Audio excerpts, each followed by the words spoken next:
Karakter ID Youth of Youth Indonesia. of Indonesia by BNPT RI.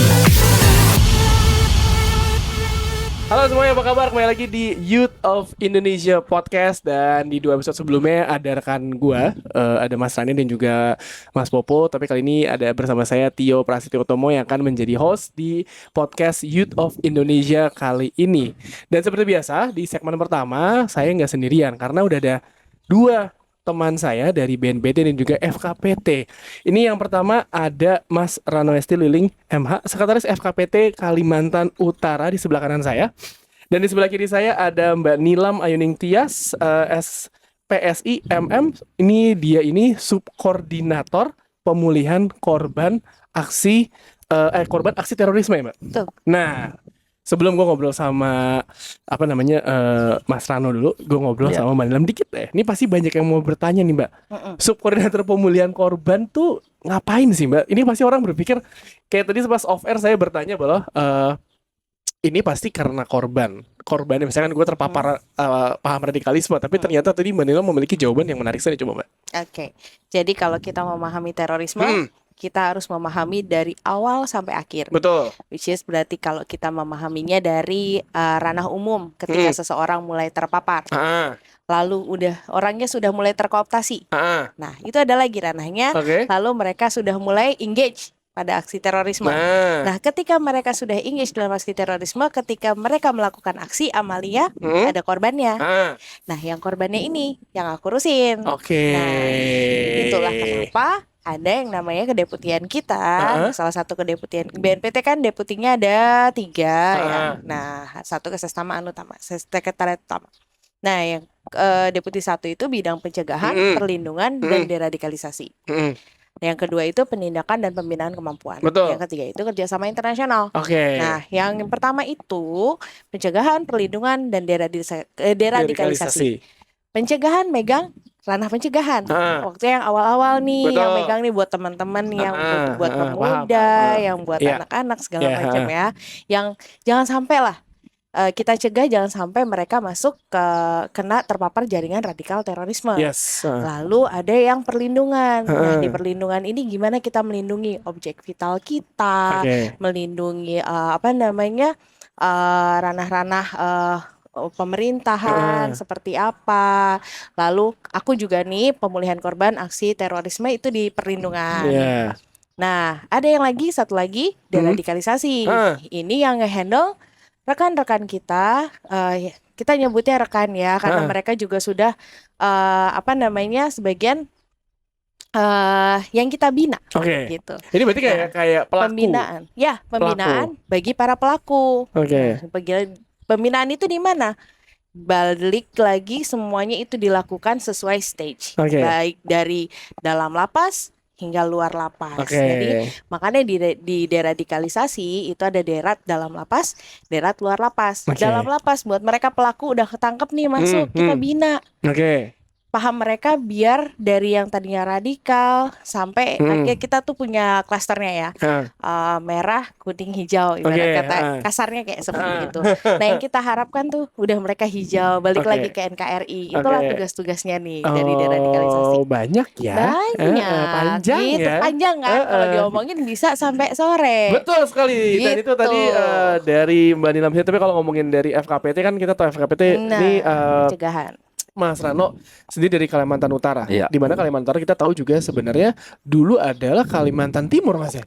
Dan tadi kan ketika saya sampai di sini saya nggak langsung ke Tanjung Selor ya. Tanjung Selor, saya ke Kaltara dulu, ke Tarakan dulu kan. Tarakan tadi Mas Rano juga di jalan juga sempat menjelaskan kepada saya tentang sejarah dari Kalimantan Utara ini dan juga Kalimantan Timur dulu sebelumnya, dan kenapa akhirnya Tanjung Selor yang dipilih menjadi ibu kota provinsi nih, Mas Rano. Dan Mas Rano sendiri kan sebagai sekretaris FKPT Kalimantan Utara. Nah, kalau ngomongin FKPT pasti orang mikir, wah ini berat banget nih pasti nih urusannya dan lain-lain. Apalagi urusannya sama BNPT. Saya aja nih ya, ketika bilang teman saya, lu ngapain sih keluar kota? Ini ada urusan kerjaan sama BNPT. Apa sih BNPT? Badan Nasional Penanggulangan Terorisme. Semua kayak Lu ngomongin apa sama terorisme? Nah, Mas Rano sendiri nih di Kalimantan Utara ini yang mungkin dibilang tergolong provinsi baru ya, Bang. Ya.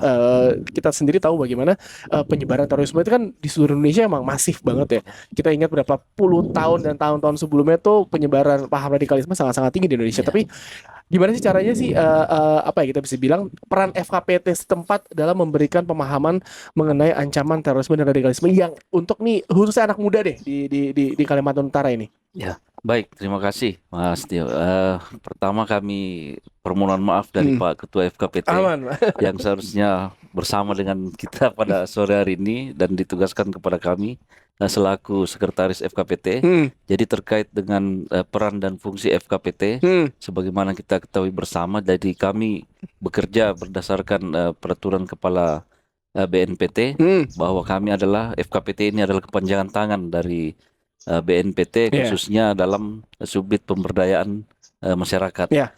Untuk kami sendiri FKPT Kaltara, karena ada beberapa pengurus yang dari pemerintahan, karena kami meyakini bahwa untuk dalam pencegahan terorisme ini kita tidak bisa sendiri. Betul. Jadi kami libatkan pemerintah, terutama Badan Kesatuan Bangsa dan Politik dan pemberdayaan masyarakat desa serta pemberdayaan perempuan.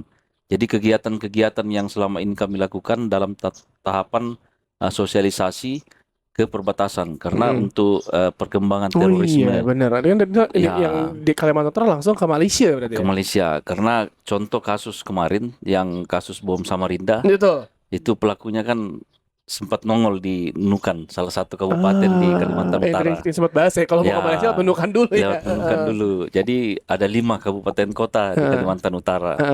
Jadi ada Kota Tarakan yang Mas Tio tadi turun dari pesawat. Ada Kabupaten Nunukan yang berbatasan langsung sama wilayah Sabah. Tawau, ada Kabupaten Malinau yang berbatasan langsung dengan Kuching, Malaysia. Ada Kabupaten Tanah Tidung dan Kabupaten Bulungan yang berada di Tanjung Selor.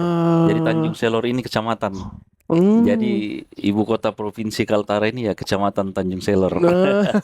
Jadi untuk peran pemuda kami lebih meningkatkan masalah kewaspadaan dini dan deteksi dini di wilayah perbatasan. Berarti kok bisa dibilang maaf Baron, saya penasaran, berarti bisa dibilang FKPT Kalimantan Utara agak lumayan padat nih yang ngurusin ya, karena kan berbatasan langsung tadi dengan Mas Rano bilang sendiri kan, karena bahasa dengan Malaysia, apalagi ngomongin terorisme yang mungkin nanti juga berhubungan sama divisinya Mbak Nilam. Iya, betul.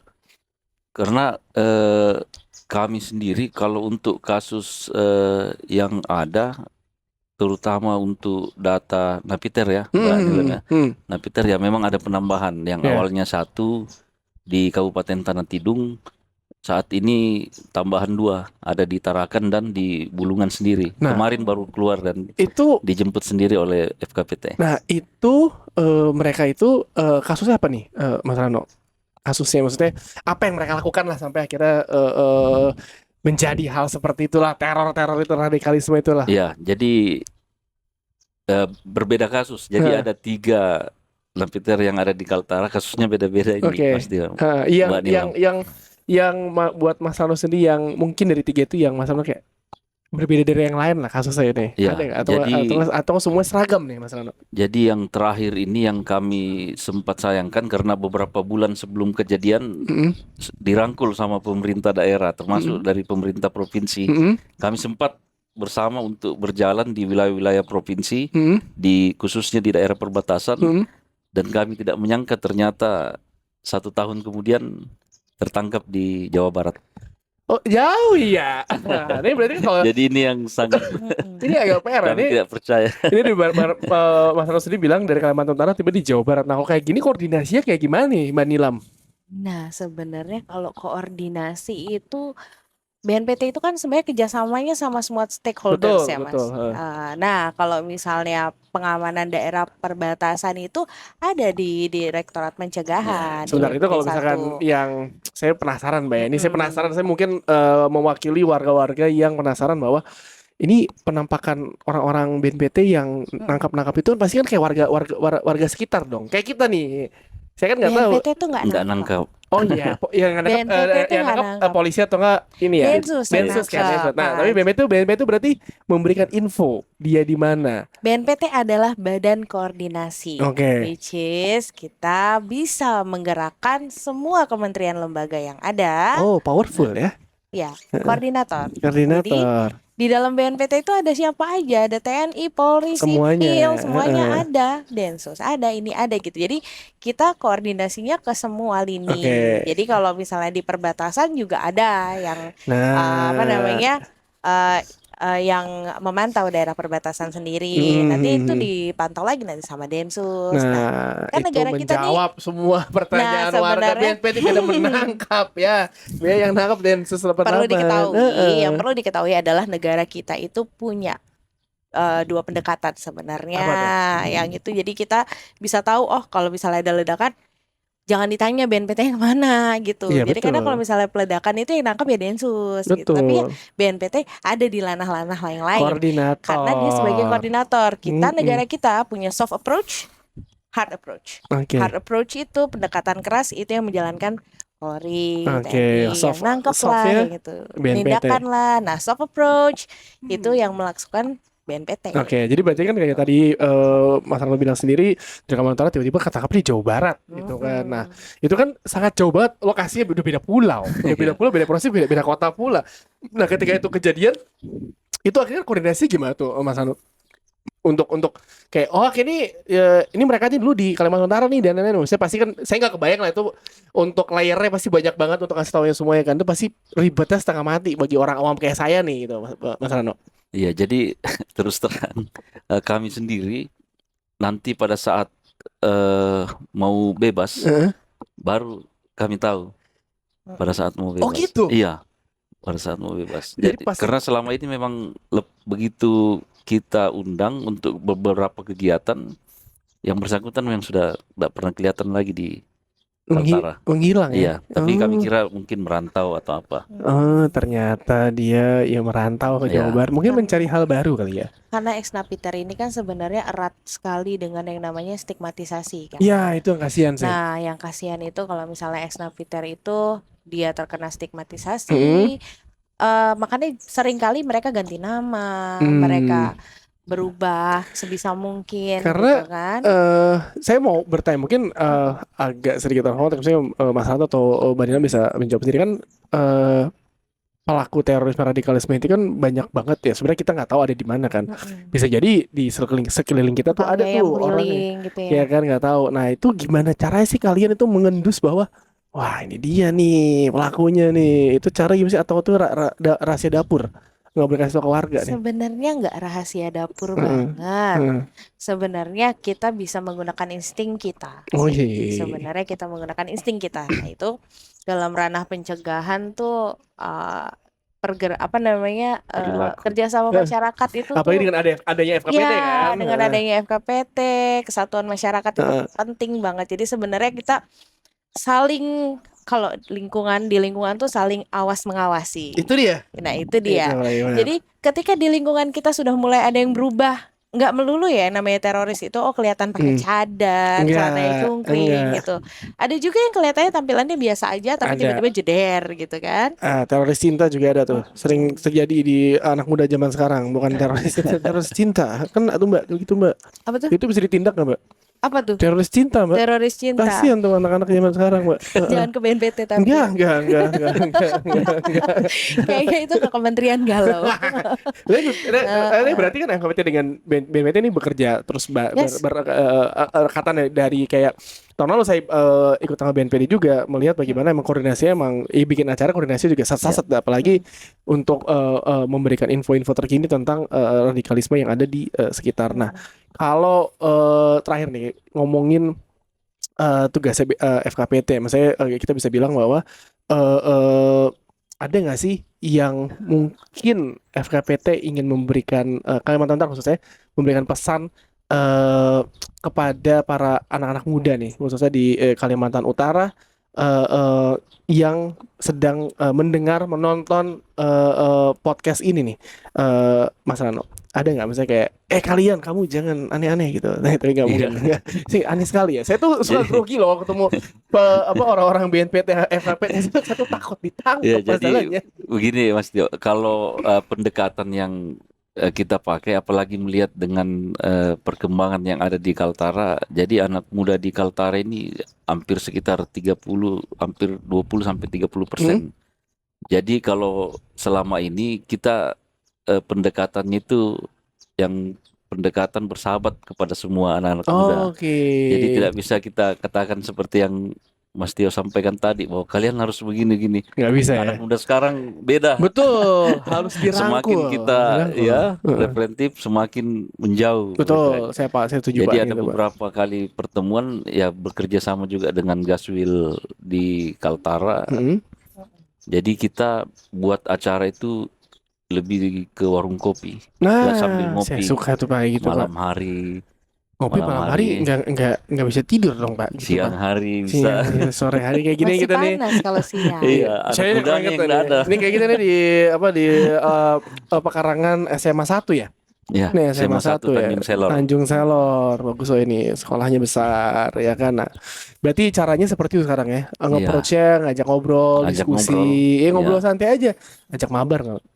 Ajak push rank kan pasti iya. Oh kalau kamu push rank ini dapat bonus apa? Bonus.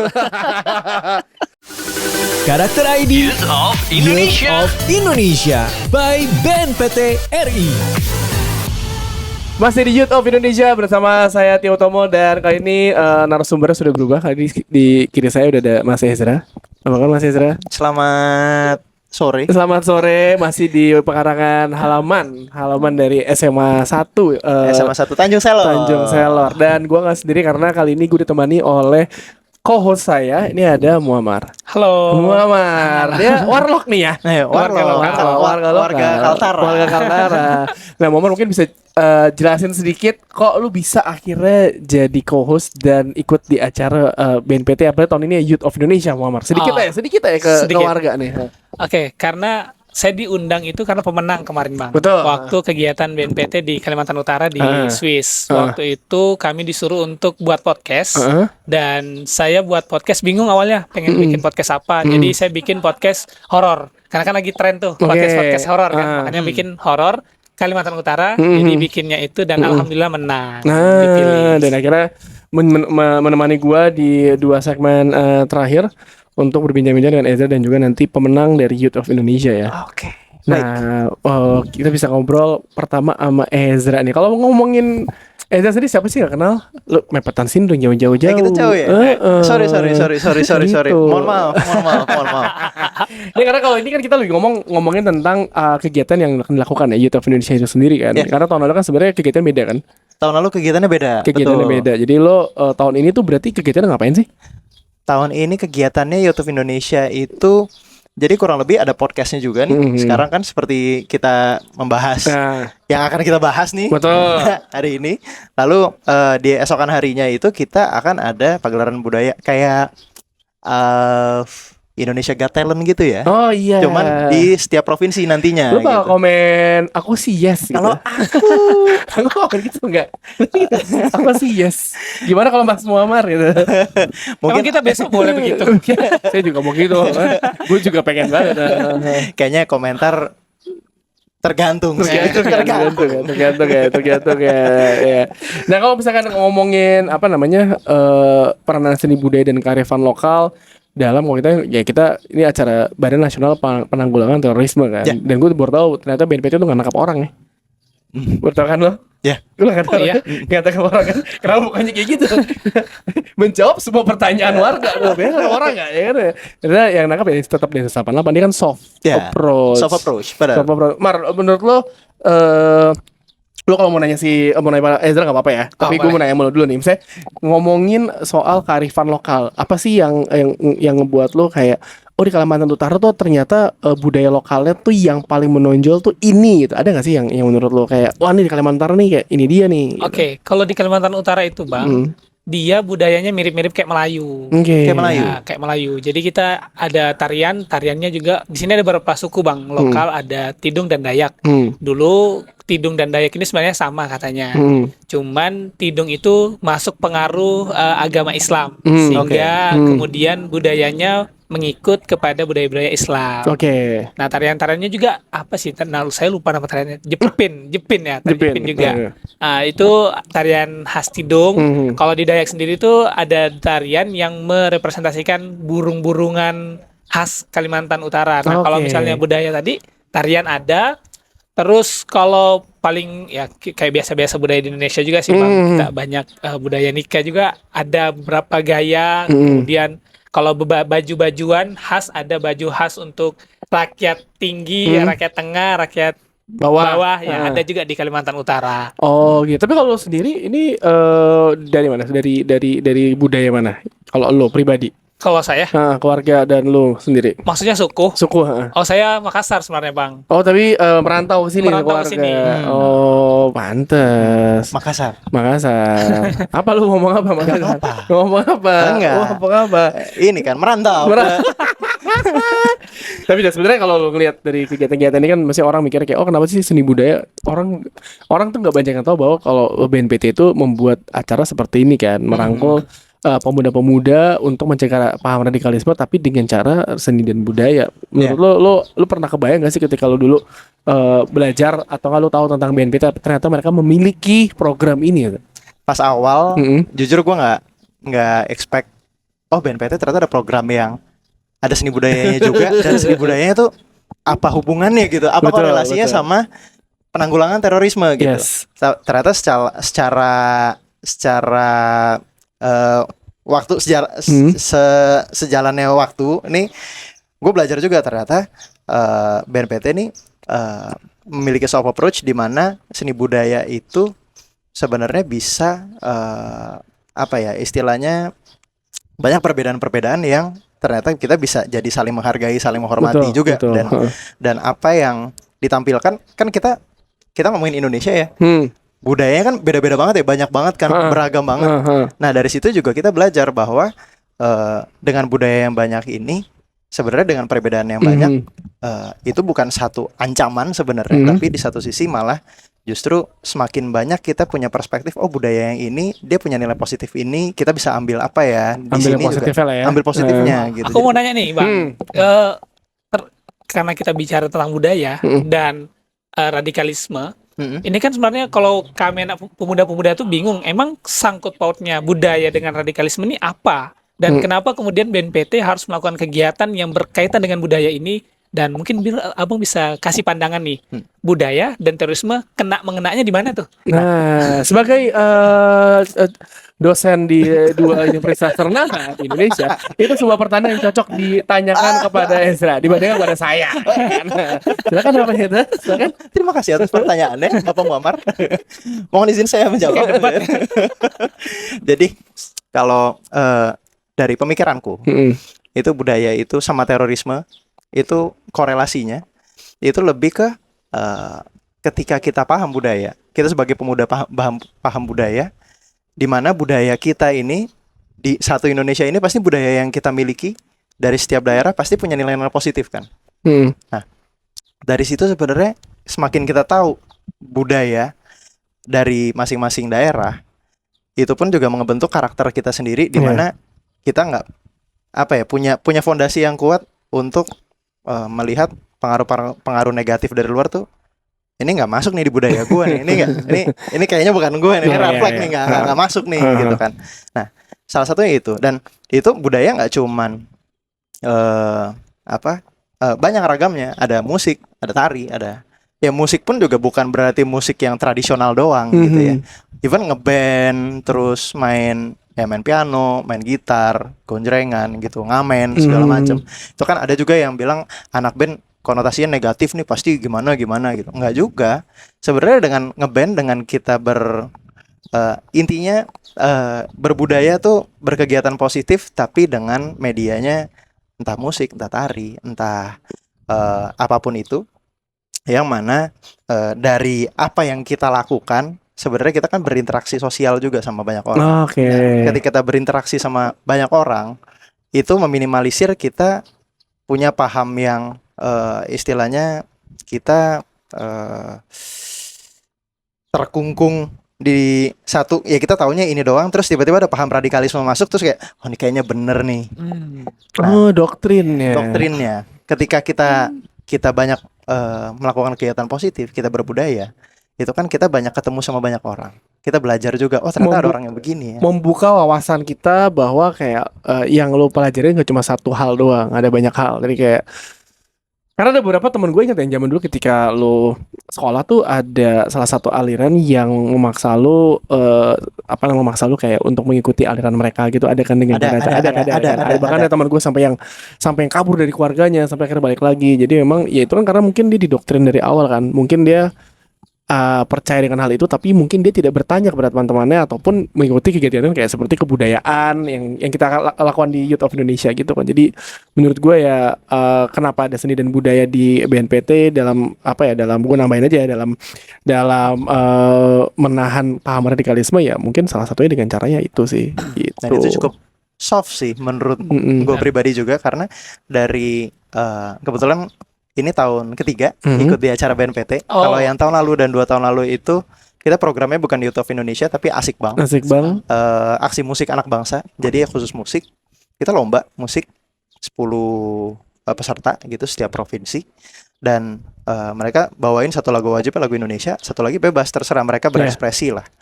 Gitu. Di situ ya kita bisa lihat ya mereka berkompetisi, tapi ya mereka having fun aja ya, nggak usah mikirin ya kalau menang dapat hadiah, tapi kalau misalkan nggak menang ya jadi ajang silaturahmi, dan kita jadi tahu oh ternyata yang ini bandnya bagus ya, ini jadi kenalan. Dari kayak tahun lalu tuh pas lagi final gitu kan, kita ngeliat tuh siapa finalisnya semua, mereka bikin video klip kan, kayak buset bagus banget ya ternyata ya. Keren banget ya. Asik Bang di Kalimantan Utara kemarin saya sempat ikut tuh Bang. Ikut? Ya ikut. Sebagai pesertanya? Bukan sebagai peserta, penonton. Oh penonton. Jadi yang nyanyi itu, yang nyanyi lagu Indonesia dengan intonasi yang keren itu masuk banget ke hati gue. Kan tadi abang nih lo gue nih kan. Biar kita santai aja. Jangan gini. Ini nih masalah orang-orang yang di luar Jakarta ketika ngomongin lo gue tuh dipaksakan gitu, dipaksakan. Kalau nggak nyaman nggak usah. Kalau nggak nyaman jangan paksa. Kayak itu namanya juga salah satu seni budaya yang berbeda di setiap daerah.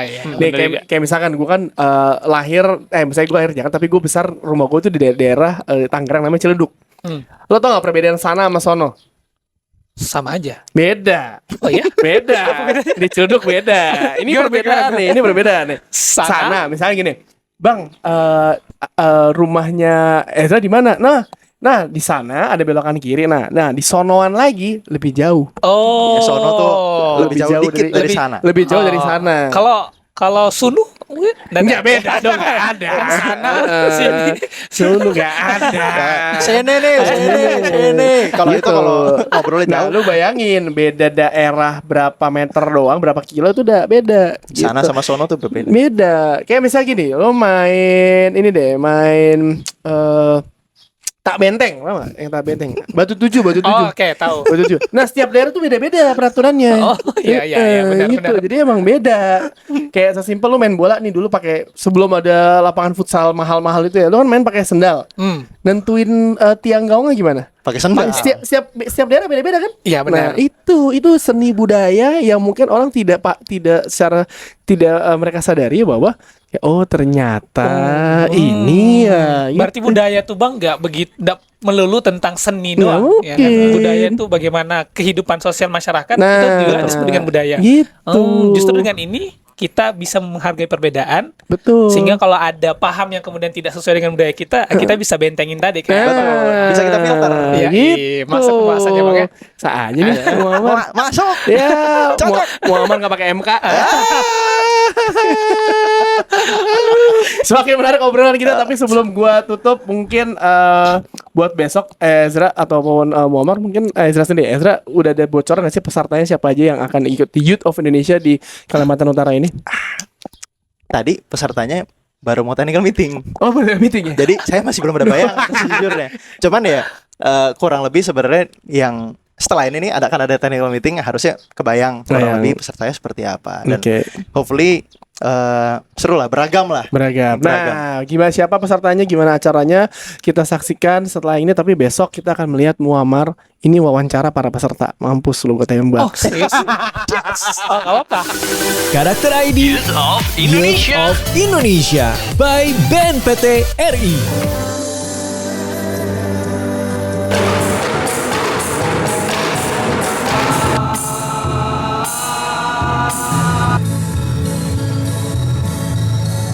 Halo, assalamualaikum warahmatullahi wabarakatuh. Shalom, Om Swastiastu, Namo Buddhaya, salam kebajikan bagi kita semua. Perkenalkan, saya Muammar dari Youth of Indonesia. Sekarang kita ada di Kalimantan Utara, ada kegiatan nih, kegiatan yang berbau budaya. Di sebelah saya ada teman-teman peserta yang ikut memeriahkan kegiatan pada hari ini. Boleh dong sebelumnya kita perkenalkan diri?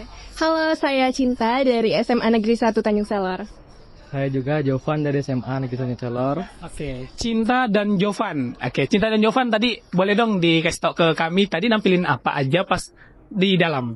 Untuk tadi kita ada nampilin tari Dayak gerak sama yang menceritakan tentang burung enggang. Oh, oke. Dayak. Dayak ini apa? Van? Dayak ini adalah suatu budaya suku yang biasanya paling banyak di Kalimantan. Yang biasanya kami ini menampilkan yaitu budaya-budaya yang ada di hutan-hutan seperti kami penduduk-penduduk tradisional. Oh, oke. Menurut kalian berdua nih gimana? Satu kata buat kegiatan di dalam, satu kata. Keren. Keren. Seru. Seru. Keren dan seru. Teman-teman gimana nih? Bicara pemuda, kan sekarang banyakan yang nggak peduli banget sama budaya. Menurut teman-teman gimana? Apakah pemuda sekarang fan-fan aja kalau nggak peduli sama budaya atau ada tanggapan lain? Kalau dari aku sendiri, kan di era digital ini ada banyak banget nih budaya luar masuk ke Indonesia. Kayak misalkan ada K-pop dari Amerika, terus kita nih mulai lupa tentang budaya kita. Dari sini, saya rasa kita sebagai pemuda harus ngajak teman-teman di luar sana buat ayo berbudaya. Oke. Gimana? Setuju nggak? Ya, pendapatnya? setuju. Kenapa setuju? Ya, karena saya setuju sebagai warga Indonesia, kita harus melestarikan budaya kita masing-masing agar ini menjadi nama baik Indonesia. Kalau Indonesia itu berbagai macam suku, tetap satu jua. Assalamualaikum warahmatullahi wabarakatuh. Shalom, Om Swastiastu, Namo Buddhaya, salam kebajikan bagi kita semua. Salam budaya teman-teman sekalian. Perkenalkan, saya Muammar dari BNPT. Di belakang saya ini ada teman-teman dari peserta Youth of Indonesia. Boleh dong dada-dada. Sebelumnya teman-teman pengen nanya nih, ini dari mana nih? Salim Batu. Oh, Salim Batu. Nama sekolahnya? SMA 1 Tanjung Palas Tengah. SMA 1 Tanjung Palas Tengah. Oke. Saya tertarik sama salah satu peserta tadi yang main biola, juga main apa ya tadi tuh? Boleh dong kita kenalin namanya dulu. Baiklah, perkenalkan nama saya Idil Ramadan. Saya dari sekolah Semansa Tapta. Oke. Sekarang kelas 1, masih kelas 1, baru masuk ke SMA. Oke, satu lagi yang ingin kita kenalin yang narinya paling heboh, paling ceria, paling banyak senyumnya. Ini boleh? Iya. Perkenalkan, nama saya Ilman dari SMA 1 Tanjung Palas Tengah. Kalau saya sekarang masih kelas 11. Oh, masih kelas 11 juga. Oke, tadi siapa namanya? Aidil Ramadan. Aidil, ini? Ilman. Aidil, tadi mainin musik apa tuh pas menampil tadi? Main biola. Main biola. Oke, nama alat musik yang teman-teman mainin tadi boleh dong dikenalin? Ada biola, tambur, ketipung, adra, gambus, sama kulintangan. Oke.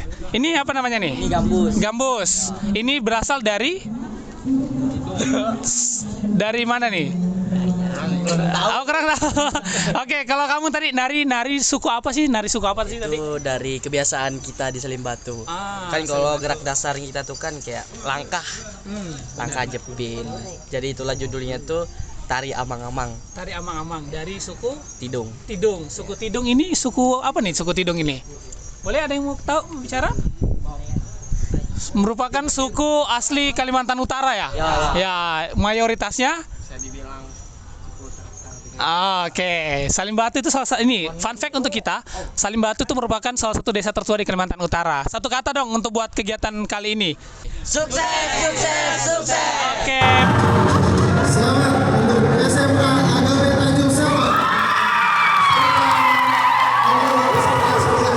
Selamat kepada SMA Negeri Tanjung Selor dengan nomor urut peserta 10.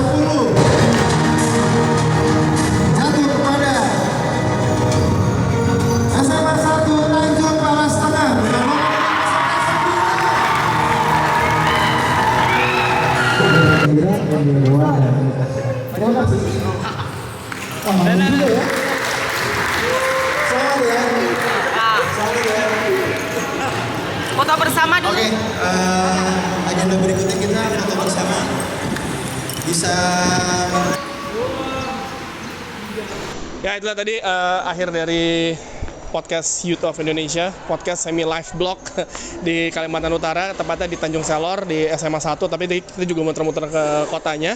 Dan tadi pesertanya udah kita wawancara, terus pemenangnya udah dapat juga dari pemenangnya keren sih, dia antusias banget. Jadi tadi ada rekan saya juga, Muammar yang bantuin saya.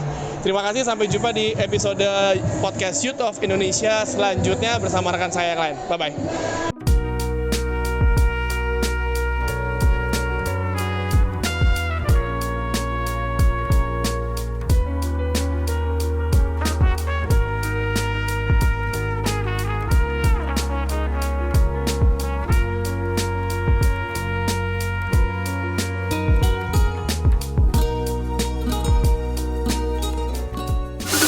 Karakter ID Youth of Indonesia by BNPT RI.